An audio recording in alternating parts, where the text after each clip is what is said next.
The light box for the doctor.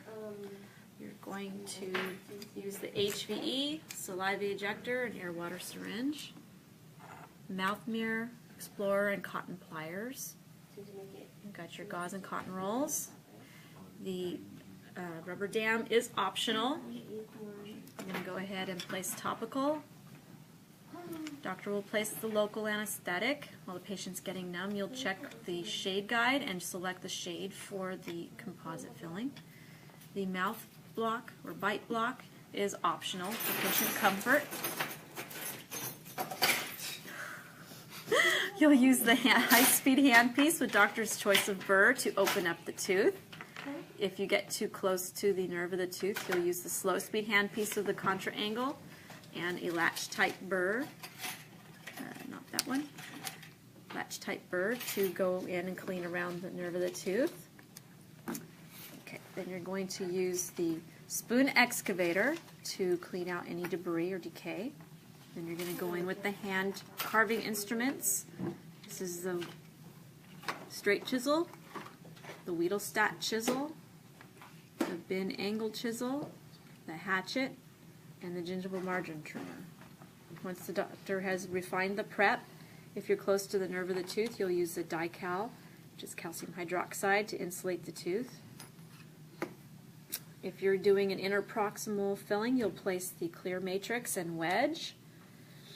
Then you're going to etch the tooth. You're going to rinse it and dry it and apply the bonding agent. If it is a light curable bonding agent, you will use the light cure to cure it. Then you have your choice of different kinds of composite. You have the unit dose composite with the syringe with the bulk type composite. You just dispense some out and cut it off. Put it on a paper pad. Then you have your flowable composite, which mostly is used as a liner or on very small composites.